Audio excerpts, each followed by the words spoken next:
Hello, and welcome to my first weekly wrap up.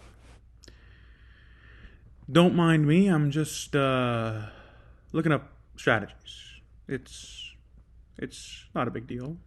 It's not even a big deal. Why would it be a big deal? Let's start us off with the Monty Hall problem. So I went with a style of purely object based, and I only have one line of code that's not in a class.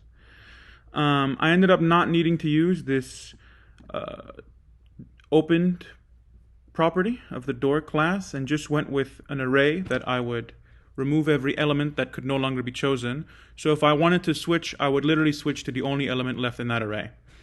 This code supports as many doors as you want and as many tests as you want. As you can see here, I have 1,000,000. And let me demonstrate it in this window right over here. Let's do some of that node goodness. We can run it again.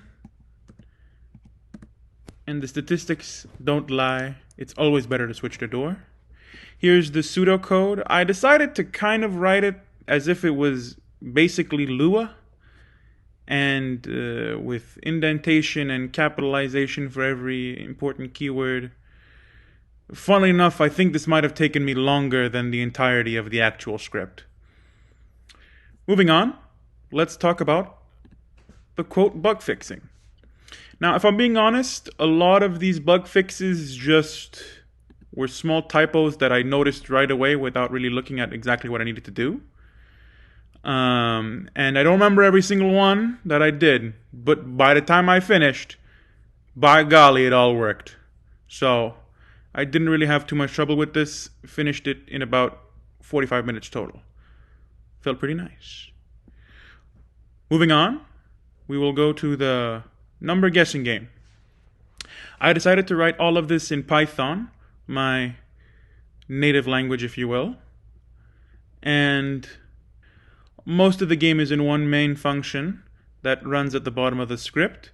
There's a meta loop that holds the entire game, and a loop for the attempts at the actual game. The difficulties are selected inside of an array, and the actual numbers based on those difficulties are in this dictionary. And I'm going to demonstrate that game right over here.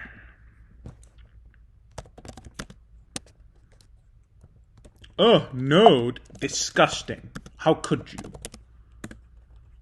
So if I go with 1, you don't have to worry about time anymore. You will run out of tries when the universe dies. Let's go with 5. It was a little too high. It was still too high. It was still too high. Close. Okay. Well, I put 2. So, oh! It's a classic zero gambit. It's never been seen before in the millennia that it's happened. Let's do a cheeky little restart. And back to the top. We can do another game. Let's do easy. This time I feel like I want to be challenged a little bit. A little too low. Let's go with 5. Okay, let's go with 7. Let's go with 8. We got it. We're cracked. We're juiced. We're unbelievable. You and I together, we did it. Congratulations. Moving on. Let's visit the final JavaScript puzzle. So this one was the Hall of Fame problem, and I literally changed 5 characters in the script, and it worked. Demonstration. False, which is true, what we want.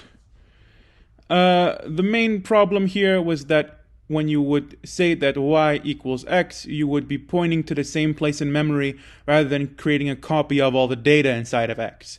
So when you do this spread syntax, all it does is just copy all the individual data points inside of x onto the variable y.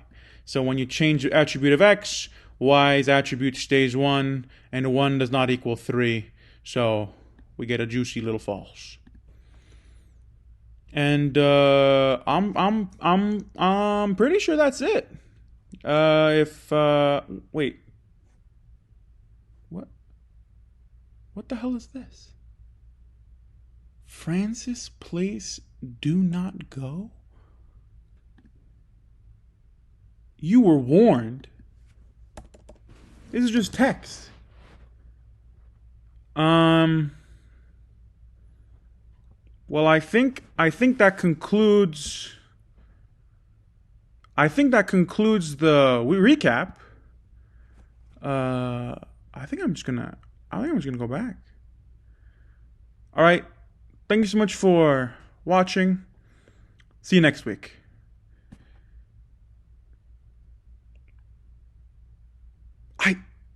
I swear there has to be something here.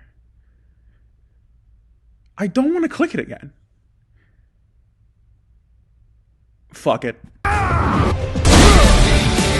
Making the mother of all omelets here, Jack. Can't spread over every egg.